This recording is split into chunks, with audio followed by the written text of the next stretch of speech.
खुलुमबाय लोगोफोर, बड इनफ' पइन्ट चेनेलाव नोंथांमोनखौ बयखौबो बरायनाय बावहरग्रोनाय जाबाय।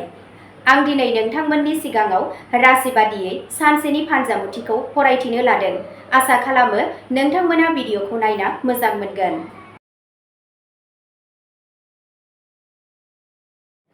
दिनै 26 डिसेम्बर 2025 मायथाइ एबा 10 पुस दान 1432 मायथाइ शुक्रबार। गिबियावनो दङ मेष राशि। दिनै खामानियाव गोसो गैयैया खहा खालामनो हागौ। हाखु दाखु थिरांथा लानायनिफ्राय गोजानाव था। नोंथाङा नोंथांनि खामानि थिलियाव हेंथाजों मोगा-मोगि जानो हागौ। खरसा बांनायनि जाथावना दं। नखरनि गेजेराव फिसा-फिसौ दावराव-दावसि जानो हागौ। गोजांनायनि जाहोनाव नोंथाङा खर' सानाय एबा मेंनाय मोनदांनो हागौ। गुदुं आदार जा आरो गुसु मुवाफोरनिफ्राय गोजानाव था। धैर्यजों खामानि माव। मोनाबिलियाव थासारिया मोजां जागोन। नोंथांनि दिनैनि खाफालगोनां दिगा जादों खोला, खाफालगोनां अनजिमाया जादों 6 आरो खाफालगोनां गाबा जादों रोजा खमला गाब। वृश्चिक राशि। दिनै अलसिया जानायनि थाखाय खामानिया गोबाव जानो हागौ। रां दाहार होनायनिफ्राय गोजानाव था। नखराव बिबानफोरा बांगोन। गोसोआरि बेले-बेजे जानो हागौ। गुसुआ गोदोना एबा गुसुजों सोमोन्दो गोनां जेंना सोमजिहोनो हागौ। गुदुं जि-जोम गान आरो गुदुं दै लों। खामानियाव धैर्य लाखि। गोनांथि गैयै जिंगासिनायनिफ्राय गोजानाव था। मोनाबिलियाव जिराय। साना एभारेज जागोन। नोंथांनि दिनैनि खाफालगोनां दिगा जादों सोनाब, खाफालगोनां अनजिमाया जादों 8 आरो खाफालगोनां गाबा जादों मुगा गाब। मिथुन राशि। दिनै गोरोन्थि बुजिलायनायनि जाहोनाव नांज्लायनाय जानो हागौ। गोसो होना आरो साननानै रायज्लाय। नोंथांनि गोसोआ खामानियाव गोमोरलांनो हागौ। दावबायनाया मेंनाय गोनां जागोन। गुसु जानायनि जाहोनाव जरायाव सानाय जानो हागौ। फुङाव एसे एक्सारसाइज खालाम। खामानियाव सांग्रां जा। नारसिननायनिफ्राय गोजानाव था। सानखौ मोजाङै हगार। एसे रिलिफ फैगोन।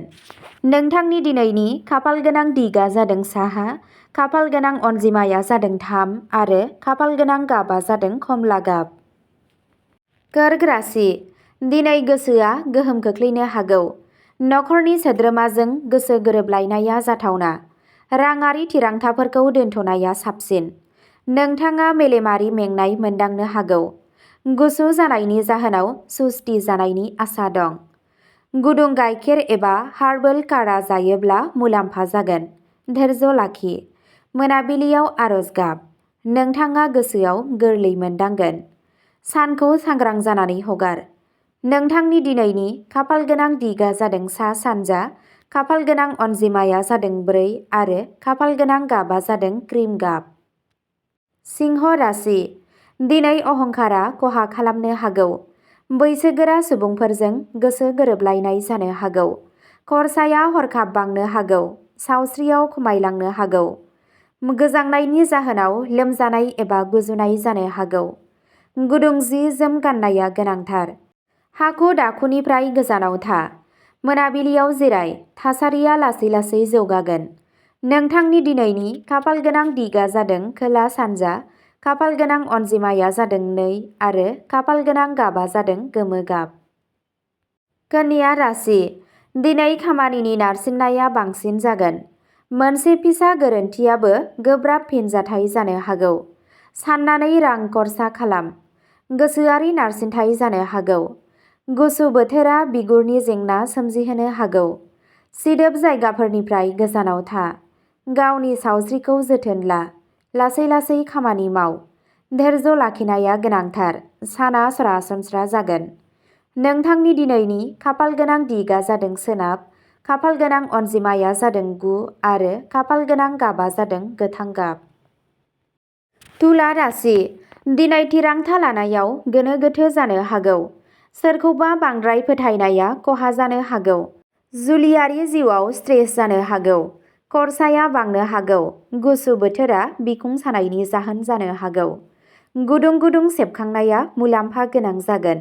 सिरि थानाया गोनां। नांज्लायनायनिफ्राय गोजानाव था। सानखौ धैर्यजों बारहो। हरनि समाव गोजोनखौ मोनगोन। नोंथांनि दिनैनि खाफाल गोनां दिगा जादों साहा, खाफाल गोनां अनजिमाया जादों 1 आरो खाफाल गोनां गाबा जादों रोजा निला गाब। वृश्चिक राशि। दिनै रागाखौ दबथायनो गोनां जादों। थाखोमानाय सुथुरफोरा सांग्रां जानो हागौ। रांखान्थियारि खहा जानायनि खैफोद थायो। सावस्रिया लोरबां जानो हागौ। गुसुआ जरायाव गोरान जानो हागौ। गुदुं दैजों दुगै, धैर्यजों खामानि माव। खैफोदनिफ्राय गोजानाव था। बेयो सांग्रांथिनि सान। मोनाबिलियाव रिलिफ फैगोन। नोंथांनि दिनैनि खाफाल गोनां दिगा जादों खोला, खाफाल गोनां अनजिमाया जादों 7 आरो खाफाल गोनां गाबा जादों रोजा मुगा गाब। धनु राशि। सांग्रांथि गैयैया दिनै खहा खालामनो हागौ। दावबायनाया गोबाव जानो हागौ। खामानियाव हेंथा मोनगोन। खरसाया बांनो हागौ। गुसु जानायनि जाहोनाव गोदोना सानाय जानो हागौ। गुदुं लोंनाय दै लों। धैर्यजों खामानि माव। दावराव दावसिनिफ्राय गोजानाव था। साना साधारन जागोन। धैर्य लाखि। नोंथांनि दिनैनि खाफाल गोनां दिगा जादों सोनाब, खाफाल गोनां अनजिमाया जादों 10 आरो खाफाल गोनां गाबा जादों फान्थाव गाब। मकर राशि। बिबानफोरा दिनै गिलिर जानो हागौ। खामानियाव गोबाव जानो हागौ। नखराव दुंहाव थासारि सोमजिनो हागौ। सावस्रिया लोरबां जानो हागौ। गुसु जानायनि जाहोनाव आथिङाव सानाय जानो हागौ। गुदुं जि जोम गान। जिरायनायखौ गोनांथि हो। धैर्य लाखिनायनि गोनांथि दं। सानखौ सोलोजों हगार। थासारिया सुद्रायगोन। नोंथांनि दिनैनि खाफाल गोनां दिगा जादों सा सानजा, खाफाल गोनां अनजिमाया जादों 5 आरो खाफाल गोनां गाबा जादों केसर गाब। कुम्भ राशि। दिनै निराशा जागोन मानोना मिजिंथिनाया जाफुंनो हाया। लोगोफोरजों फारागथि जानो हागौ। खरसाया बांगोन। सावस्रिया लोरबां जागोन। गुसु जानायनि जाहोनाव सोलेराव गोरान जानो हागौ। यगा एबा स्ट्रेचिं खालाम। धैर्य लाखि। नेगेटिभ साननायनिफ्राय गोजानाव था। साना सरासनस्रा जागोन। मोनाबिलियाव नोंथांनि गोसोआ गोजोन जागोन। नोंथांनि दिनैनि खाफाल गोनां दिगा जादों खोला, खाफाल गोनां अनजिमाया जादों 11 आरो खाफाल गोनां गाबा जादों निला गाब। मीन राशि। दिनै गोसोआ गोख्रों जागोन। थिरांथा लानायाव गोनो गोथो जानो हागौ।